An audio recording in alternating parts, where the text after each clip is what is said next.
Hello everyone, CGPSC ABCD में आप सभी का स्वागत है। इस वीडियो के अंदर हम बहुत ही ज़्यादा एक इम्पॉर्टेंट टॉपिक को देखने वाले हैं, छत्तीसगढ़ के सामान्य अध्ययन से संबंधित, जिसके अंदर हम देखेंगे छत्तीसगढ़ के क्षेत्रीय राज्य वंश के द्वारा स्थापित प्रमुख स्थापत्य। जैसे कि अगर आप सब हमारे चैनल से जुड़े हुए हैं तो आप सभी को ये पता होगा कि हमने छत्तीसगढ़ के क्षेत्रीय राजवंश से संबंधित, जिसमें से आते हैं सातवाहन वंश, वकाटक वंश, कुषाण वंश, नल वंश, शरभपुरीय वंश, पांडु वंश, सोम वंश, इन सारे वंशों से संबंधित हमने एमसीक्यू का वीडियो तैयार करके रखा है। ये सारे एमसीक्यू इतने ज़्यादा इम्पॉर्टेंट हैं कि आपको कहीं ना कहीं एग्ज़ाम में वहाँ से देखने को ज़रूर ही मिलते हैं।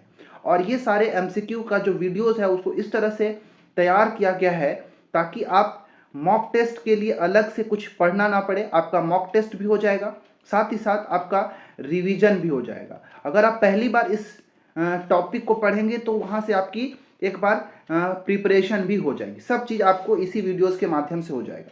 तो अगर वो सब वीडियो नहीं देखे हैं तो उन सब का जो डिस्क्रिप्शन है, जो लिंक है, मैं डिस्क्रिप्शन में डाल दूंगा। आप वहाँ से जाके ज़रूर देखेंगे, आपके लिए बहुत ही ज़्यादा हेल्पफुल साबित होगा। ठीक है, अगर आप चैनल में नए हैं तो प्लीज़ हमारे चैनल को सब्सक्राइब कर सकते हैं, वीडियोस को लाइक भी कर सकते हैं, और हमारा जो टेलीग्राम चैनल है सीजीपीएससी एबीसीडी के नाम से, आप उसको भी ज्वाइन कर सकते हैं। ठीक है, इस वीडियो के अंदर हम ये इन्हीं राजवंशों से के द्वारा जो स्थापित प्रमुख स्थापत्य हैं उन्हीं सभी को हम इमेज के माध्यम से देखेंगे। आपको मैं यहाँ पे इस वीडियो में इमेज भी अटैच कर दूंगा, जिससे आप विजुअलाइज कर पाएंगे कि जो स्थापत्य हो किस तरह दिखता है, कहाँ है, किसके द्वारा स्थापित किया गया, सब कुछ आपको इसमें देखने को मिलेगा। तो चलिए शुरू करते हैं लेट ना करते हुए। तो पहला जो हमारा स्थापत्य है वो है लक्ष्मणेश्वर मंदिर। अगर आप सीजीपीएससी या सीजी व्यापम की तैयारी कर रहे हैं और एक सीरियस एस्पिरेंट हैं तो आप ये सब के बारे में जानकारी कम से कम सुने ही होंगे, कहीं ना कहीं पढ़े होंगे लक्ष्मणेश्वर मंदिर के बारे में। तो ये जो लक्ष्मणेश्वर मंदिर है ये पांडु वंश, जो सिरपुर के जो पांडु वंश हैं या फिर कह लीजिए सोम वंश हैं, उनके द्वारा निर्माण किया गया है। ये लक्ष्मणेश्वर मंदिर को 6वीं सदी में निर्माण किया गया है पांडु या सोम वंशीय वंश के द्वारा, वंश के शासकों के द्वारा। इस मंदिर को लाखा चाउर मंदिर के नाम से भी जाना जाता है। ठीक है, इन सभी इंफॉर्मेशन को आप नोट डाउन करते जाएंगे। इस लक्ष्मणेश्वर मंदिर को ही लाखा चाउर मंदिर के नाम से जाना जाता है। और यह मंदिर जो है आपको छत्तीसगढ़ के एक जिला जांजगीर चांपा के अंतर्गत एक स्थान, याद रखिएगा, खरौद। ठीक है, खरौद में ही आपको यह लक्ष्मणेश्वर या फिर लाखा चाउर मंदिर देखने को मिलेगा। इसका जो निर्माण है 6वीं सदी में किया गया था, लेकिन किसके द्वारा? तो पांडु या सोम वंश के ही एक शासक हुए इंद्रबल। ठीक है, इंद्रबल का एक पुत्र हुआ जिनका नाम है ईशान देव। ठीक है, ये ईशान देव ने ही इस लक्ष्मणेश्वर मंदिर का निर्माण खरौद के अंदर कराया था। ठीक है, याद रखिएगा, किसने? ईशान देव के द्वारा ही किया गया था। और ये जो लक्ष्मणेश्वर मंदिर है यह एक तरह का शिव मंदिर है। आपको ये भी याद रखना है कि एग्जाम में पूछा जाता है कि ये लक्ष्मणेश्वर मंदिर किस भगवान को समर्पित है, किस देवी देवता को समर्पित है, ऐसे क्वेश्चन भी पूछे जाते हैं। तो ये लक्ष्मणेश्वर मंदिर जो है शिव को, भगवान शिव को समर्पित है। ठीक है, इतना चीज आपको याद रखना चाहिए। एक चीज ये भी पूछा जाता है कि जो लक्ष्मणेश्वर मंदिर है इसका जीर्णोद्धार किसने करवाया था? ठीक है, इसका जीर्णोद्धार किसने करवाया था? तो कलचुरी वंश के एक शासक हुए जिनका नाम है रत्नदेव तृतीय। क्या नाम है? रत्नदेव तृतीय। ठीक है, इनके एक सेनापति हुए जिनका नाम है गंगाधर राव। ठीक है, गंगाधर राव। ये गंगाधर राव ने ही इस लक्ष्मणेश्वर मंदिर का जीर्णोद्धार कराया था। उम्मीद है इतना सारा इंफॉर्मेशन आपको याद रहेगा। ठीक है, तो ये किसके द्वारा? सिरपुर के पांडु और सोम वंश के द्वारा ही इसका निर्माण कराया गया था। ठीक है, अब चलिए हम दूसरा एक स्थापत्य के बारे में देखेंगे जो एकदम नाम जो है मिलता जुलता मिलेगा। ये है लक्ष्मणेश्वर मंदिर, लेकिन जो हम अगला देखने वाले हैं वो है लक्ष्मण मंदिर। चलिए उसके बारे में जानकारी भी ले लेते हैं। देखिए कंफ्यूजन होता है दोनों में, तो आपको एक कंफ्यूजन से ही दूर रहना है और बचे रहना है। ठीक है, चलिए शुरू करते हैं।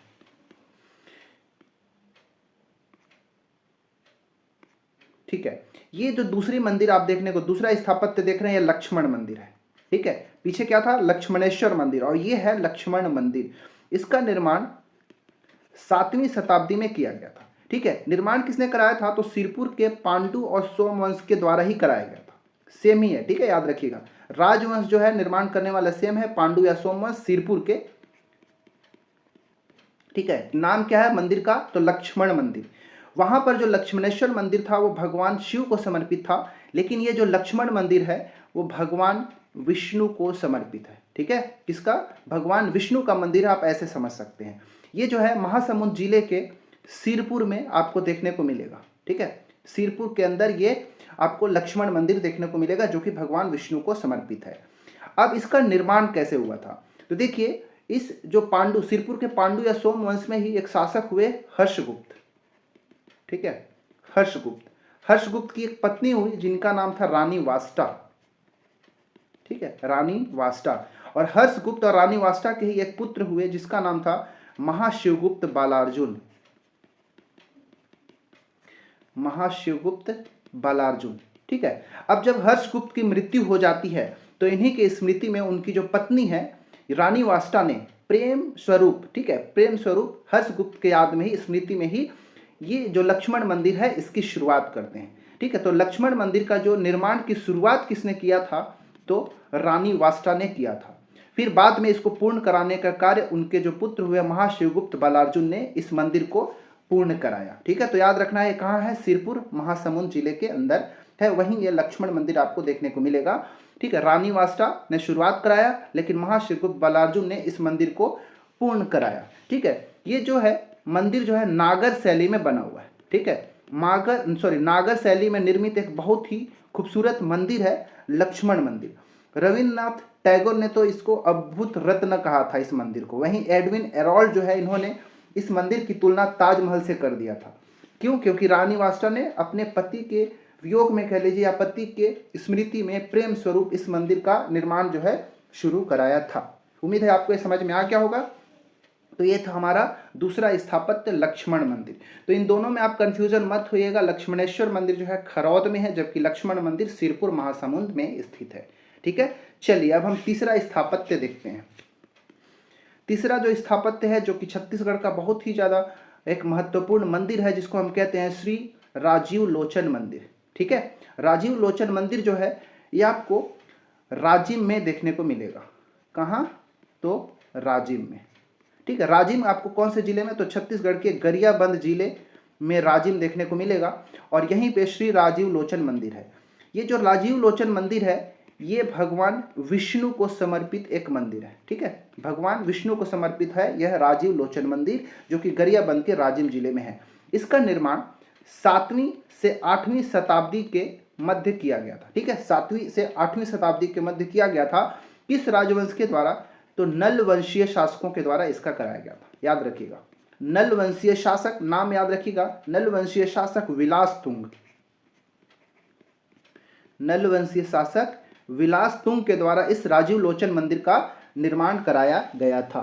ठीक है, लेकिन अगर आपसे पूछ दे कि ये राजीव लोचन मंदिर का जीर्णोद्धार किसने कराया था, ये भी एग्जाम में पूछा जाता है। तो इस राजीव लोचन मंदिर का जो जीर्णोद्धार है वो एक कलचुरी वंश के शासक, रतनपुर के कलचुरी वंश के शासक पृथ्वीदेव द्वितीय, ठीक है याद रखिएगा, पृथ्वीदेव द्वितीय के सेनापति हुए जगतपाल। ठीक है, जगतपाल, इन्होंने ही इस मंदिर का जीर्णोद्धार कराया था। आपको ये चीज याद रखना है। ठीक है, चलिए अब हम तीसरा मंदिर देख, अगला चौथा मंदिर देख लेते हैं। उम्मीद है ये समझ में आपको आया होगा। अब अगला देखते हैं। अब जो चौथा आपको देखने को मिलेगा वो शिव मंदिर। ये शिव मंदिर आपको कहाँ देखने को मिलेगा? पाली के अंदर। पाली कहाँ है? तो छत्तीसगढ़ का जिला कोरबा है। इस कोरबा में ही आपको पाली देखने को मिलेगा और ये पाली में ही यह शिव मंदिर है। ठीक है, इसको पाली का प्रस्तर मंदिर भी कहते हैं। पाली का प्रस्तर मंदिर भी कहा जाता है या पाली का शिव मंदिर आप समझ लीजिए, कोरबा में है। कि यह 9वीं सदी में निर्मित एक बहुत ही खूबसूरत मंदिर है। ठीक है, जिसका निर्माण बाण वंशीय शासक, ठीक है, अब यहाँ पे वंश याद रखिएगा, बाण वंशीय शासक विक्रमादित्य के द्वारा कराया गया था। ठीक है, बाण वंशीय शासक विक्रमादित्य के द्वारा कराया गया था। लेकिन अगर पूछ दे कि इसका जीर्णोद्धार किसने करवाया था, तो इसका जीर्णोद्धार का काम रतनपुर के कलचुरी वंशीय शासक जाजल्यदेव प्रथम के द्वारा किया गया था। ठीक है, जाजल्यदेव प्रथम। ठीक है, याद रहेगा। चलो अच्छा है, अब हम आगे बढ़ते हैं। तो हमने अभी तक 4 मंदिरों के बारे में, 4 स्थापत्य के बारे में देखा। अब हम 5वां देख लेते हैं। पांचवा भी बहुत ज़्यादा इम्पोर्टेंट है, ये बारसूर का शिव मंदिर है। बारसूर आपको छत्तीसगढ़ के दंतेवाड़ा जिला में देखने को मिलेगा। यह स्थान बारसूर, वहाँ पे एक बहुत ही खूबसूरत शिव मंदिर है जिसमें ये 16 स्तंभ बने हुए हैं। 16 स्तंभ के ऊपर ही ये जो ऊपर का जो है टिका हुआ, इसीलिए 16 नहीं 32, इसीलिए इस बारसूर के शिव मंदिर को बत्तीसा मंदिर भी कहा जाता है। ठीक है, बारसूर का जो शिव मंदिर है इसको क्या कहते हैं, बत्तीसा मंदिर के नाम से भी जाना जाता है, जो कि दंतेवाड़ा जिला में है। और इसका निर्माण 11वीं शताब्दी में किया गया था। इसका निर्माण छिंदक नाग वंशीय शासक, छिंदक नाग वंशीय शासकों के द्वारा किया गया था। शासक का अगर नाम पूछ दे तो छिंदक नाग वंशीय शासक है जिनका नाम है धारावर्ष। ठीक है, धारावर्ष, इन्होंने ही इस बारसूर के बत्तीसा मंदिर का निर्माण करवाया था। ठीक है, याद रखना है। इसके बाद हम अगला देख लेते हैं जो है नारायण पाल मंदिर। ठीक है, नारायण पाल मंदिर, पूरा नाम अगर देखेंगे तो नारायण पाल विष्णु मंदिर। ये भगवान विष्णु को समर्पित एक मंदिर है जो कि नारायण पाल में देखने को मिलेगा। नारायण पाल मंदिर भगवान विष्णु का एक मंदिर है और इसका जो निर्माण है ये भी छिंदक नागवंशीय शासक के द्वारा ही किया गया था। ठीक है, छिंदक नागवंशीय शासक जिनका नाम है सोमेश्वर देव, याद रखना है नाम, सोमेश्वर देव। सोमेश्वर देव ने ही इस नारायण पाल विष्णु मंदिर का निर्माण करवाया था।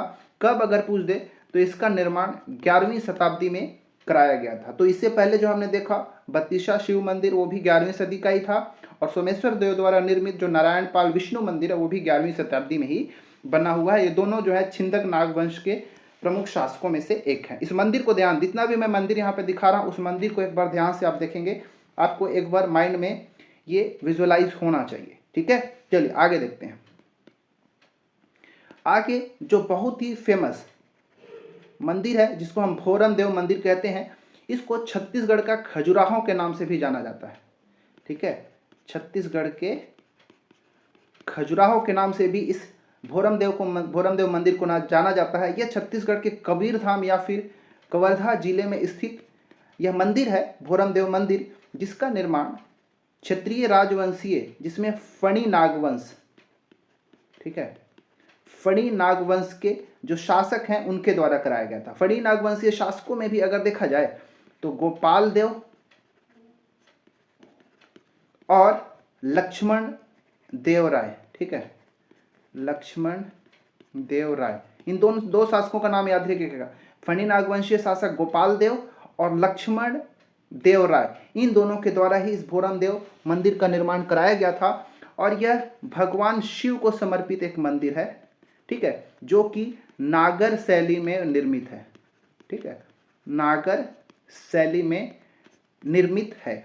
यह जो है कवर्धा के चौरा ग्राम, ठीक है, याद रखिएगा, कहाँ भी अगर एकदम प्लेस को स्पेसिफिक याद रखना है तो चौरा ग्राम याद रखिएगा। चौरा ग्राम में ये भोरम देव का मंदिर देखने को मिलता है और इसका निर्माण भी 11वीं शताब्दी के अंदर ही गोपाल देव और लक्ष्मण देव राय के द्वारा कराया गया था। ठीक है, याद रखिएगा, यह भगवान शिव को समर्पित एक मंदिर है जिसे छत्तीसगढ़ के खजुराहो के नाम से भी जाना जाता है, भोरम देव मंदिर को। ठीक है, चलिए आगे देखते हैं। इसके बाद कवर्धा के अंदर ही आपको एक और मंदिर देखने को मिलेगा जिसको मड़वा महल मंदिर भी कहते हैं। ये भी कवर्धा के चौरा ग्राम के आसपास ही देखने को मिलेगा। ठीक है, याद रखिएगा, मड़वा महल, ये भी फणी नागवंशीय शासकों के द्वारा ही, फणी नागवंशीय शासक के द्वारा ही बनाया गया था। नाम अगर याद रखना है तो मड़वा महल का निर्माण फणी नागवंशीय शासक रामचंद्र देव, ठीक है, रामचंद्र देव के द्वारा इसका निर्माण कराया गया था। आप इसका स्ट्रक्चर देख सकते हैं। ये जो है ये भी एक तरह का शिव मंदिर ही है, भगवान शिव को समर्पित ही यह एक मड़वा महल एक मंदिर है जो कि कवर्धा के छपरी ग्राम, ठीक है, छपरी ग्राम जो कि चौरा ग्राम के आसपास ही देखने को मिलेगा, वहीं पर यह मंदिर जो है और इसका निर्माण 14वीं शताब्दी में किया गया था। ठीक है, कब? 14वीं शताब्दी के अंतर्गत किया गया था। ये हमारा मड़वा महल है। ठीक है, चलिए इसके बाद एक और कवर्धा में ही नेक्स्ट देखने को मिलेगा छेरकी महल। स्ट्रक्चर आप देखेंगे, मंदिर का बनावट एक बार देखेंगे ताकि आपको याद रहे। ये छेरकी महल जो है ये भी चौरा ग्राम के आसपास ही ठीक है, चौरा ग्राम में ही देखने को मिलेगा, कवर्धा के चौरा ग्राम में छेरकी महल। इस छेरकी का महल देखिए, छत्तीसगढ़ में जो बकरियां होती है उसको छेरी के नाम से जाना जाता है। हो न हो इस छेरी शब्द से ये छेरकी शब्द आया है, क्योंकि जैसे इस मंदिर के आप करीब जाएंगे तो आपको छेरी अर्थात बकरी की तरह गंध आएगी। ठीक है, इसीलिए इसको छेरकी महल भी कहा जाता है। और यह मंदिर भी भगवान शिव को समर्पित है। ठीक है, भगवान शिव को समर्पित यह मंदिर है, जिसका निर्माण 14वीं शताब्दी के अंदर फणी नागवंशीय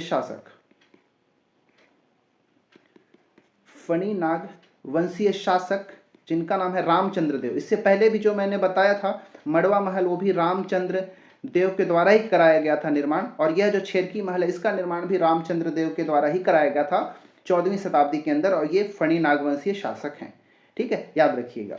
इसके बाद हम आगे नेक्स्ट देखते हैं।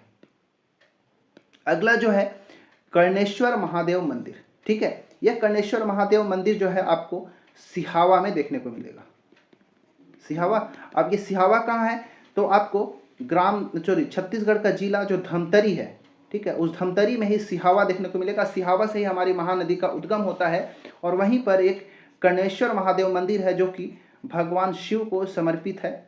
ठीक है, भगवान शिव को समर्पित मंदिर है, जिसका निर्माण 12वीं सदी में, ठीक है, 12वीं सदी में सोमवंशीय शासक, ठीक है, सोमवंशीय शासक कर्णराज के द्वारा कराया गया था। ठीक है, सोमवंशीय शासक कर्णराज के द्वारा कराया गया था 12वीं सदी में, इसीलिए इसे कर्णेश्वर महादेव मंदिर के नाम से भी जाना जाता है। ठीक है, तो अभी तक हमने इतना देखा। चलिए एक और हम देखते हैं मंदिर, जो कि लास्ट होगा इस वीडियो के लिए, वो है दंतेश्वरी मंदिर। ठीक है, ये छत्तीसगढ़ के घर घर में पूजे जाने वाली, बस्तर संभाग के घर घर में पूजे जाने वाली माता दंतेश्वरी माता की एक मंदिर है। ऐसा कहा जाता है कि जो देवी सती हैं, ठीक है, देवी सती के जो 52 शक्तिपीठ है, देवी सती की जो 52 शक्तिपीठ है उसी में से यह एक है। ठीक है, ऐसा कहा जाता है कि जब देवी सती की दांत जो है यहाँ पर गिरी थी, ठीक है, इसीलिए इस क्षेत्र को दंतेवाड़ा भी कहा जाता है और इस मंदिर का नाम दंतेश्वरी रखा गया है। ठीक है, और इस मंदिर का निर्माण काकतीय वंश के राजा, काकतीय वंश याद रखिएगा, काकतीय वंश के शासक जिनका नाम हुआ अन्नम देव, ठीक है, अन्नम देव के द्वारा ही इस दंतेवाड़ा के अंदर स्थित दंतेश्वरी मंदिर का निर्माण 14वीं शताब्दी में किया गया था।